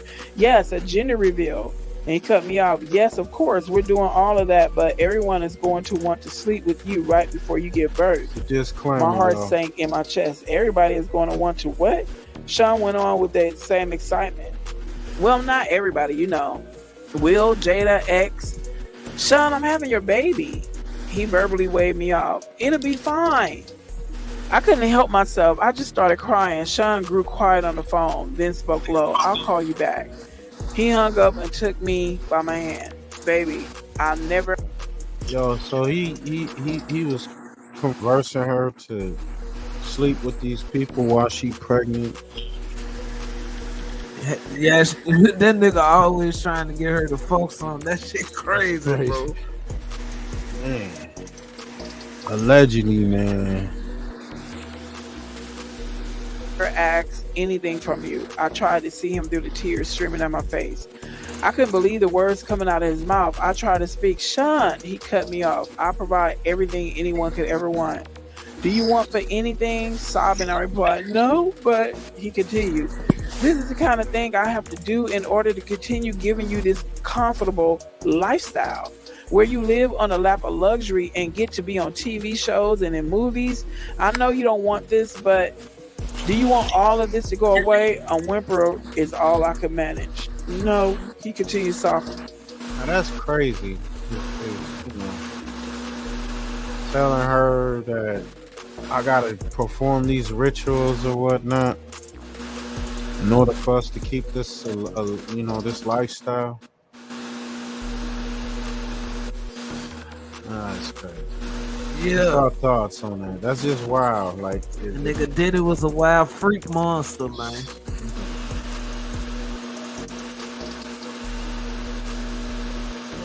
Wow. Then we got to do this. I said, but Sean, I don't believe in all this spiritual crazy-ish. We got here because you're brilliant, not because of sex party. Oh. He replied, do you trust me? I did. My soul was so broken. I did. I responded, yes. He sighed as he said, then let's do what we need to do to keep what we have. As I nodded yes, he pulled me in to hug me. Thank you, baby. We are going to have a beautiful baby. He ordered me some food that night. I cried myself to sleep. I was going to be gang-banged at 9 months pregnant. I want my child out of this life. My child's going to have a good biblical name. Allegedly, man. A heavy Christian name. They are not going to take his soul. Oh. Chapter 17, Broken Promises. I don't know how this managed to stay out of the media for so long, but Sean got to the point where he was incredibly abusive and only his inner circle knew about it. The artists were all too afraid of him to say anything. He had gained so much power, no one would say anything. Puff Daddy was a kingpin. This Monday morning, Quincy was in school and our son Christian was with the nanny, and I still had to make a living. I still loved the camera and had just been cast for a new movie. Sean was going over to celebrate with me, just the two of us. I was in the bathroom when he came in. We were supposed to go out for dinner, but he was in a foul mood. Sean yelled, what the F? I would have to walk on eggshells as I came out of the bathroom, but I found him holding flowers, so I smiled. You brought me flowers. Sean yelled, no. So who the F are they from? I was bewildered and told him, honestly, I don't know. Probably just a fan. He threw the attached card at me. I picked it up to read it. Sean, he slapped me so hard I hit the ground. Sean yelled, "Who the F were you with the other night?" I looked down at the card that was lying on the ground next to me, and it read, "The other night was amazing. We must do it again." Ish. I tried to explain, Sean. He threw the flowers at me. That's not how this works. You have my child. You don't touch anyone unless I allow it. I yelled back, "It was just coffee with the producer. It was nothing." He glared at me and asked, "Who the F is this producer?" I was trying desperately to calm him down as I responded, "From the movie, babe. Calm down." He picked up my coffee mug and slammed it against the wall. Coffee flew everywhere as he yelled, "Who the F this nigga think he is? Sean, he's just some producer. We talked about the role and me maybe starring in another movie that he wants to produce. I swear, that's it, Sean." Sean exploded even more. He wants to put the move on my effing family at the top of his lungs. My effing family? He flipped the table over, breaking it. It was a heavy table, but Sean is stronger than he looks. I pleaded with him. "Sean, please." He yelled at me. "What?" I tried my best to calm him down. He probably didn't know. It didn't come up. "You're publicly dating someone else." So he screamed at me, and it somehow seemed even more intense. "So you didn't tell him back off?" "Sean, I didn't." And then out of nowhere, he hit me with a chair. I don't remember anything after that until I woke up in the hospital room. My arm was in a cast hanging from a sling. My face hurt. My eyebrow was in intense pain, as was my lip. As I came to, the first face I saw was the man that put me here. Sean asked me with concern in his voice, "How you feeling?" I responded, "Stay away from me. I'm sorry. I don't know what came over me. I save it for the lawyers. Stay away from me." We were in a private hospital room and no one would hear me. I could scream like my life depended on it, but it wouldn't matter. If I did ring for assistance, I wouldn't get any. He kept going. I was just so jealous. You know how I am. He took hold of my left arm, the one that was not slung in a cast. "You have our beautiful son, our family." It's just, at that point, I had enough. The one you slutted out right before giving birth? Are you effing shitting me? Stay away from me. Don't come near me or my kids. He continued to plead, "I'm sorry, baby, I promise." And I swear I've heard this song one too many times.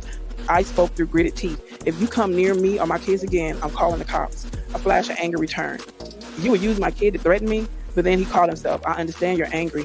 I glared at him as I cut him off. "I'm serious, Sean." He spoke blandly with no energy. "And tell them what? That you had a car accident? They'll pity you. That you hit your head? He was going to make me look crazy.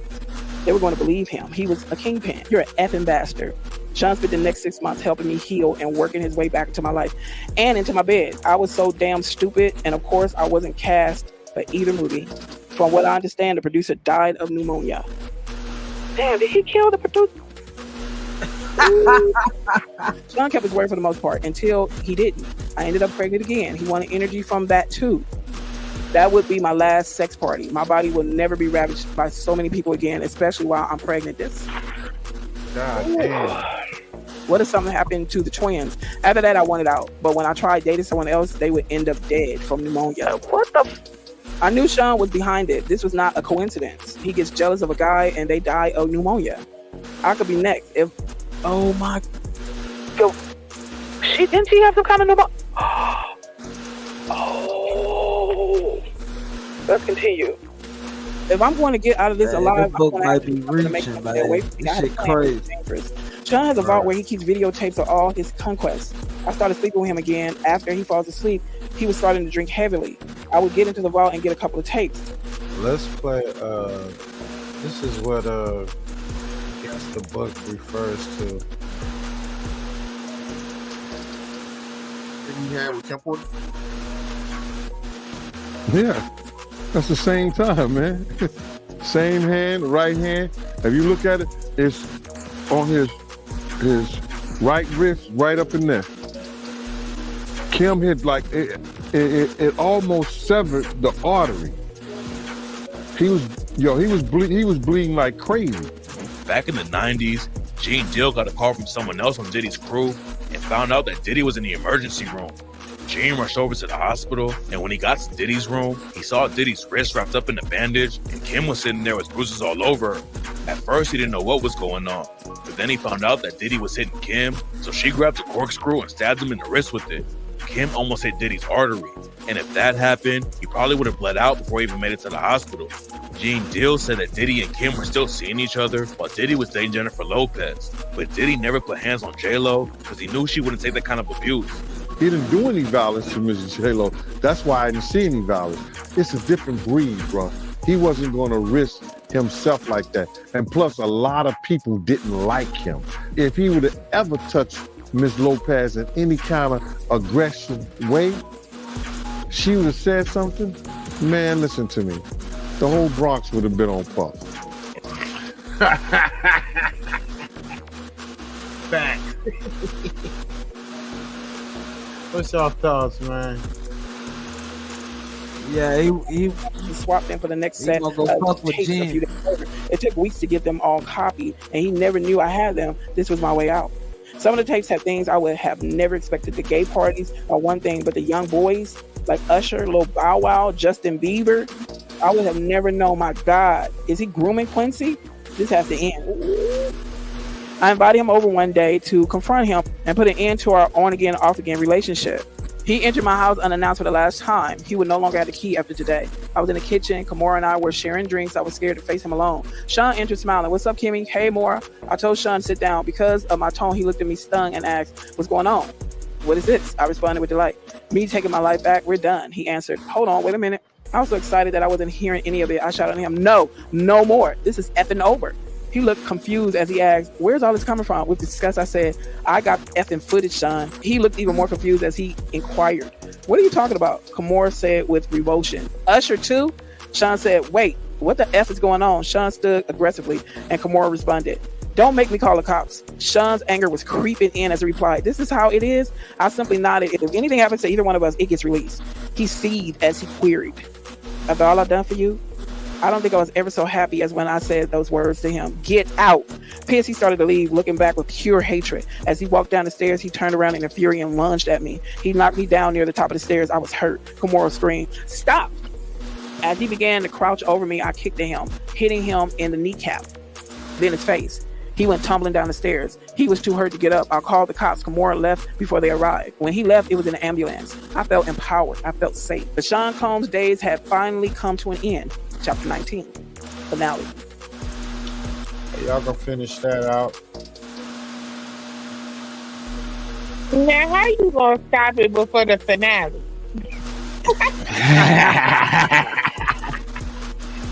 She wanna hear that finale. Everything Black American he will teach. We got Queen Sanity on the stage, so I'm going to Things were okay for a while. I started dating again. It was almost normal until I got serious with someone. Then my boyfriend died of pneumonia. I knew it was Sean again. That's when I decided to write this book. A few days ago, my home was burglarized. Only laptops were stolen. I know it was that bastard or his goons. Of course, I had a copy in the cloud that I was able to. That was a true occurrence. Her house was burglarized. It said laptops and other stuff was taken. Allegedly, that report that was reported. To easily download here onto this new computer. As I continue to write now, I'll send this into the cloud as well. I will send out copies via email, and my Google Drive password will be attached so the missing chapters can be accessed. This book must get out. There are so many more chapters to add. This outline is a great start. I have to organize the rest of the chapters and add them in little by little. I plan on spending today working on exactly that, but I'm not feeling very well. Thank God the kids aren't here this weekend, so I can rest. I'll call Kimora to cancel our tentative plans for a meetup. When I spoke to her, she said, girl, that doesn't sound like the flu. You want to go to the hospital? That didn't immediately alarm me. I just need some rest, I told her, and quickly got off the phone. But why can't I get my doctor? Why won't he pick up the phone? Oh no, I called Sean from my bedroom, where I'm lying in my bed. All I can think about was the kids, my babies who are with this monster, that man that I now suspect of having done this to me. Sean picked up with an air of superiority in his voice that let me know it was too late for me. He spoke confidently into the phone. Hello? I screamed at him, you bastard. I have your effing children. What are you talking about? The kids are with me, he replied with a mocking innocence. There's literally nothing I could do. I could only ask, did you ever love me? Instead of answering the question, he responded, the most important thing to me in the world is loyalty. I couldn't believe it. I had to ask, even though I understood. What the F does that mean? With the same feigned innocent, he mocked him. Is something wrong? He's going to continue this game to the bitter end. I asked one last time, how could you? Again, with the narcissism I had now come to despise, he responded, how could I? Do what? I gave you everything. You went to someone else. You left me just like everybody else did. You asked, how could I? How could I what? I yelled. Look what you did to everyone around you. There was only anger in his response. So you're saying everyone leaves because how I am and you were going to expose me? He had me burglarized. I knew it. I shouldn't have threatened him. I should have just published the book. I'm going to die like Heavy D, like Biggie, like Pop, like so many others. And it's because he is a monster, plain and simple. Before hanging up, I simply say, that's not the only copy, you F. Then I shoot out a group text. I let everyone know he got me. Then I call 911. As I sit here waiting for the ambulance, I am writing this chapter and praying that I make it to the hospital. I don't feel like writing anymore. I may not be around to see it in print. It's okay. I'm sending it out. He won't get away with this. I will have to say my final words. Sean Combs will get exposed even if I lose my life doing it. My kids have always been my most cherished possessions. I want the world to know that, but more importantly, I want them to know. And that is the end. And this book basically answered a lot of the questions that we all had. Y'all can go check that out for yourselves, man. Bro, what did he have that make you get the pneumonia? That sound like the Easy thing. What'd you say? Like, what did he have that make you get the pneumonia and die? Is he giving you a shot? You eating some food, drinking a drink? It's a virus. So You do know, like, when... Every But D right passport before- the same thing too. Right before COVID came out, I got pneumonia. I had pneumonia in both my lungs. Now that I look back, I feel like I was one of the people that got COVID first. And they didn't know what it was. They just called it pneumonia in both my lungs. So what I'm saying is, it could have just been a virus, and they just called it pneumonia. Like cancer. Cancer is just something they can't identify. Like, it's different things, but they can't identify this mass, so that is cancer. So pneumonia could just be an infection, like you said. I'm just saying. Y'all let us know in the comments, man. Make sure y'all share this shit. Y'all go check out the book. That it. You can go pick it up on Amazon. I think it's like $30 or something like that. You know. Dan is gonna get me a copy. Y'all make That's y'all the wild freaky shit in that book. Yeah. Do you have a copy? Can I have yours or no? Nah, I ain't got a copy. I listen to it. Yeah, just listen to it. Is it free? Where you can listen to it at? On YouTube. Okay. And he gave her a pumpkin face. So this is what allegedly was done to her by Ratchet. Man, that looks like a How Chinese you gonna say allegedly was done to her? Like, I wasn't there. That's why I gotta say that, because I wasn't there. I wasn't there. no. I wasn't there. Whatever, bro. This is fucked up, though. So I gotta put this God up. damn. Check, you know. That's not everybody- cute or whatever. Like, Yeah, that's fucked up. But yeah. oh, you gonna put it up there and take it down? We don't condone this type of shit though. But Ratchet, man, you doing this to women? Wow. And that's her. He also stated he was going to actually go and have me taken to New Mexico to get an abortion. That's Sapphire? That was her beat up. There was an argument between us that same time because I Okay, said that she I fucked the didn't want to have an captain, too, abortion. didn't it? So when I said that I didn't want to have an abortion, So this is Did she fuck the captain too, didn't it? Yeah. Yeah, she fucked the flaming captain, bro. She fucked him right after this. Like, maybe like a week after this, she fucked This him. ratchet shit, right? Yeah. so she left Ratchet and he kept fucking with it. He still fucking. Nah, she after she stopped fucking with ratchet, she started fucking with Brandon. Captain, the one Captain with Crunch. Captain, Yeah. with the roaches, the chicks with the Yeah. STD. So then he fucked her, and when he left from fucking her, he went and fucked Peaches. Yeah. And then there when he you was go. done with Peaches, he was fucking Isha. Let's go. When he was done with Isha, he fucked Callie. Yeah, let's And go. Asia. Yo, he fucked Callie? Yeah. And it's the guy, none of the one that be going without no raincoats, right? Yeah. Oh wow. STD, freaky deaky, baby oil party going on. God damn. And who else he fucked after Cali? God damn, that's okay. A lot going on. Right now we're at Cali. We're at the end of Cali we think. We're at Cali right now. Yeah. We're still on Cali. Oh yeah, he went back to. Oh no. Him and Callie are in a bicker right now. So then he right now is at his wife's house, which I've been telling y'all this whole time. He got a whole wife. I don't know why y'all was doing all this, but anyway, he's at his wife's house with his kid. And that's Captain Crunch. Yeah. Yeah. Hey, check this out, man. Y'all see the crazy shit that be going on in the sector. Shout out to Drill Time TV. Check this video out. Julio's killers. They got one left, fifth guy. He crashes out on his ops. He go on the app, what is it, Spaces? And I don't know, you supposed to be laying low. We was saying what? He was in Mexico, lead the country. Yeah, this nigga's bro. Nah, bro. He out in the hood, yo. Let's get to it. Decision has not been made. It is going to be reviewed within the next 2 weeks, Judge. Okay.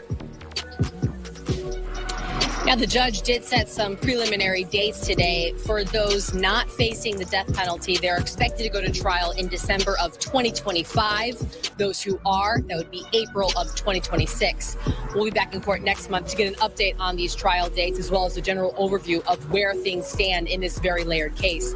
I should also add that fifth suspect, Davion Murphy, remains at large at this hour. You crash out with Davion Murphy. I ain't going nowhere no time soon.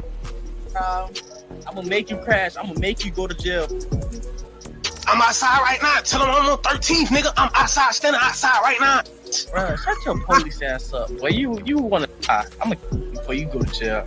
What's up, what it do? Drill Time TV checking in once again. Now, ever since the murder of Julio and the 4 of the suspects got arrested, the world been wondering, what the fuck happened to Davion? I done heard multiple stories ranging from, he done caught the bag and then skated out the country to a place with no U.S. extradition, to hearing he done fled to Mexico and got chopped up in 1,000 little pieces. However, neither incident was the case, as Davion Murphy said the whole time he been in the cut like peroxide, trying to pick a few more ops off. He was going back and forth with a nice gentleman and probably used his strap 2 times. Man, what? Homeboy got on that thing and said he was go Nelly before they gel him, right? But eventually he retracted the flex. He must have thought like, damn, I already know them people ain't playing. They trying to strap a nigga down in the chair or hit him with that lethal injection. He already know them other 4 ain't got eye water to cry in that bit. But Davio said he ain't going. He said turn this shit up and tell the cops to come and get. The whole time I'm thinking, damn, these niggas on the net, they got 0 social media awareness. You ain't learning a thing from Gutter Zay. And social media go sink you before it turn you up. And they put the little boot on my shit. Hey, Gutter say, you know what you got hit with?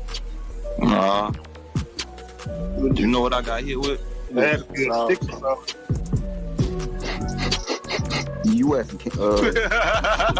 Did you hit that? And while we on, you do like to snitch on themselves, man. You like to tell on themselves. Facts. It's crazy. Gutter Zay, aka Isaiah Chance. It's to be noted that he locked in with Sean Gathright by dating his sister in high school. Facts, Sean crashed out. Yo, brother. Block. Yeah, bro. Block. Don't fucking play with me. Don't come on my live playing with me today. I'm not in the fucking mood. Not in the fucking mood. You were ready for you to get on that, bitch. You know what I'm saying? I told you, what's her name? Better get on board ass. Don't play with your... Not me. Because I will crash out. I'll crash out. Wild ass, immature frauds.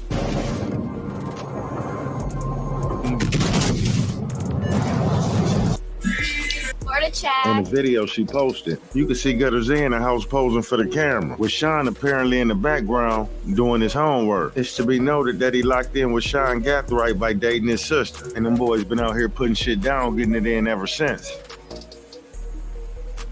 Damn. Got you on camera, homie. Yeah.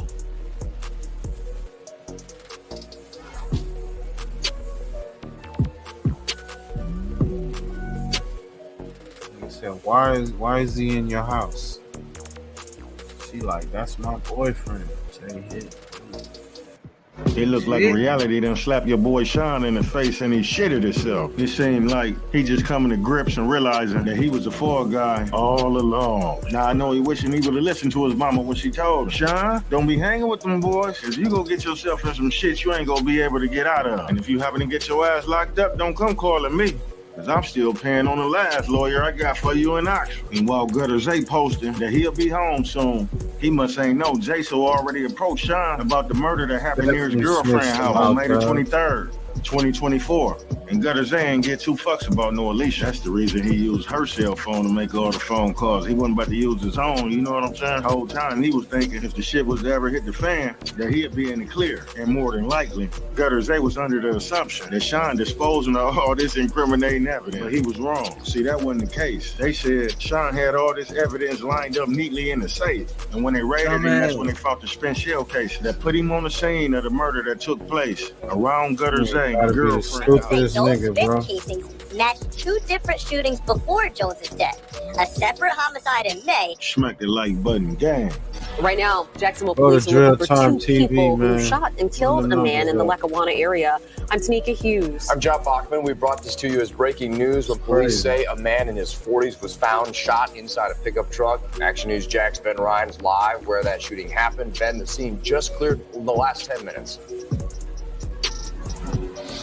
Yeah, Don, police wrapped up the scene here on Webster Street within the last 10 to 15 minutes. But take a look at your screen. The last 30 to 45 minutes, we caught the blue truck that police said the man was in when he was shot to death, getting towed away from the scene here. You should be able to see it on your screen right now. There was also some sort of screen that was protecting the driver's side window as well when the truck was getting towed away. A little bit earlier, I was also speaking with a neighbor off camera who lives around here. He told me that he heard at least 20 gunshots, saying it sounded like it came from at least two different guns.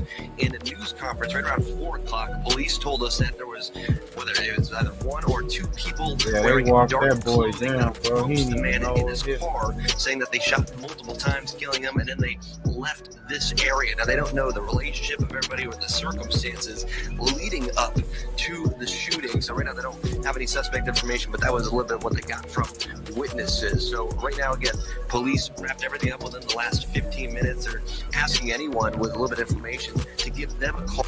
Connect the dots on was Gutter Zay accompanying Sean on these sloppy drills. Meanwhile, they looking at this case like it's sweet as bear meat. All 5 suspects going down like 4 flat tires. But unfortunately, a few of them might not make it out alive. Sean gonna let them folks know about them drills that Gutter Zay put him up to. Sean like, fuck it. My life in exchange for yours. But let me know what y'all think in the comments. If they offer 18-year-old Sean Gaffright the death penalty, will he indicate Gutter Zay in the 2 previous shootings? Because quiet is kept. Gutter Zay been on the net, claiming the first Fulio hit that blew off his foot. Now they saying it was 2 suspects in all black that dropped that body near his girlfriend's house. Shit about to get real. Hey, Davion, get off the bases. I told your ass you got one more time. And nigga, I'm help them do their job. Tell you little bitch ass man. Said he gonna help them do their job. Hey, your house empty. Your house acting like poor ass. You in a bad right? I'm a help. Oh shit! I thought it was Clubhouse, but it's another app called Spaces or something. I guess that's where all the people in Florida, on that area. I don't know. Yeah, it's called Spaces. I'm a help them do their job. Tell you little bitch ass man. Oh my God. Hey, your house empty. Your house acting like poor ass. You in a band sleeping right now. Just turn yourself in, bro. You don't got no money. Your life already on life, bro. You don't have a life no more. You don't have a life. Fall back. Turn yourself in. You all over the You cut your house. You don't wait for us, bro. Turn yourself in. Analyze the bars, y'all. Hey, boy, you just bought it in, boy. Analyze the bars. That fuck nigga gonna crash out. Hey man, he don't have a normal life no more. Though. Like, turn yourself. I know you hungry, bro. Like, you haven't ate. I know you can go in there. Tell him, put him on me, police ass gent. Fuck him. Tell him. Snap. Well, right there, he crashing out. Well, on me, bummy. Oh my God. He ain't got nothing to lose right now. I'm in your hood right now, nigga. I swear to God. Don't make you crash out. I'm gonna make you crash out, fuck nigga. Well, man, I've been in the shadows, man. I swear to God, I'm gonna fold you, boy. That's on spaz, boy. I'm gonna fold you, boy. I'll keep up, bro. I knew it. You crash out, little Davion Murphy. I ain't going nowhere no time soon. I'm gonna make you crash. I'm gonna make you go to jail, fuck. I'm outside right now. Tell them I'm on 13th, nigga. I'm outside, standing outside right now. Bro, shut your police ass up, boy. You wanna die. I'm gonna kill you before you go to jail. Ooh. Turn it up, man. Tell them cops, come on. I want you to get in the shootout with the police. You gonna shoot at them if I send around now? You gotta shoot at the That's my police. police. Man, Come on. Police. Crash out, fuck Come nigga. on. I do not follow you. Crash out, fuck Hey, Davion, go I-95. Ill reviews and reactions, man. Right now, fuck nigga. Crash Come with some out. crazy shit. And We that gonna was react. 410 West 60th Street. That was a spot at up through this burial head now, bitch. You need to stop. G shit. Like, you Like, go I don't like that nigga, bro. Like, they could have left tall dude out with the fucked up fingers and took him, bro. Like, that nigga aggy. He more aggy than he was. Like, bro, Aggravating old. You used to be arguing with him? Mm-hmm. Man, that nigga had got into it. But, hey, Dario, man, that nigga done got into it. Perfect. He been going on burner But accounts, why they you- said. Why you won't let them crackers do their job though? Why you did that on? He was texting me. He was texting me little shit while he was on here talking, keep saying shit like he like, oh, tell DP she know who I am, and she like, but you talk, fucking want to be known so bad, I'm gonna get you known. Everybody follow Davion Murphy, being Latin. Hey, you done made a space. Them crackers gonna hack in your shit, get your. Yeah. I want you to go to jail, and his Instagram. I'm finna tell y'all his Instagram. Hey, what's up, Instagram? Text me out, Bobo_tap $.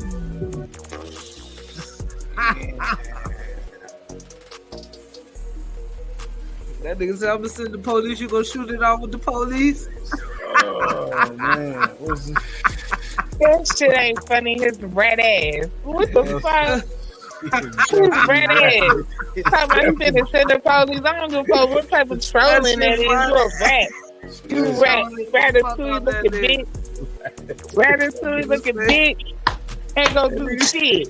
He pissed me off the whole time, bro. Like, what the fuck you mean? That will make you crash out, You a bitch.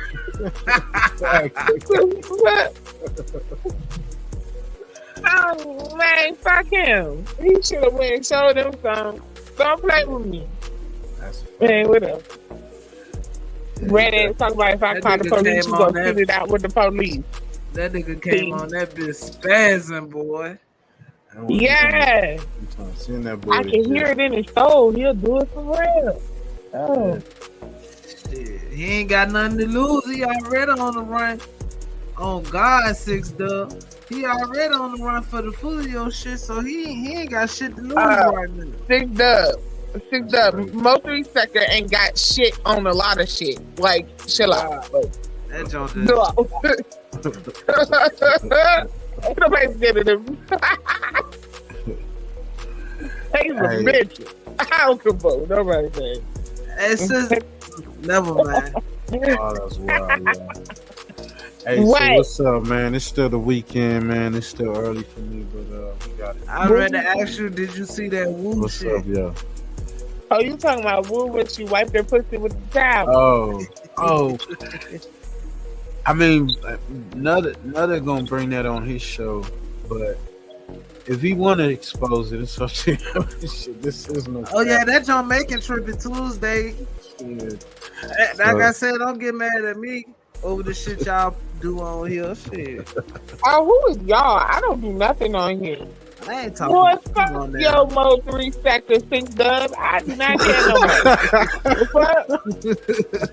I was part of that, don't you understand? The fuck?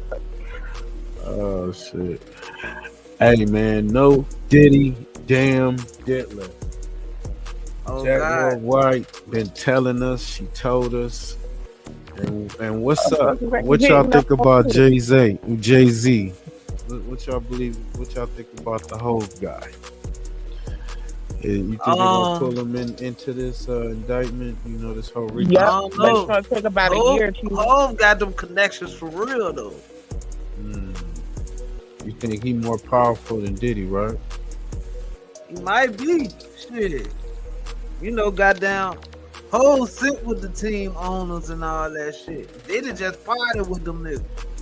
Yeah. He the jester, so Puffy just a jester, but you trying to say Hov is up in the niggas, like, you know what I mean? Yeah. Diddy might be the goddamn. Going to jail too. He says no, what 7? 27? They say it's gonna be about 27, about 26, 27. You know what I'm saying? Yeah. Bring this case in. Well, we find out who the fuck on that list. Beyonce taking her ass to jail too. They think they split, separating their money.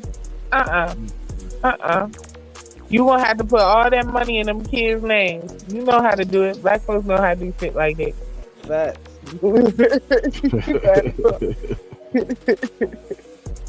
Hell wrong with these people. And y'all going to jail. Y'all going to jail for real. The only thing that might save them is they married. So they can't testify against each other legally. Yeah. But, you know, we'll see it. It's confirmed that Diddy goddamn say he'll testify. Yeah. Diddy ain't got no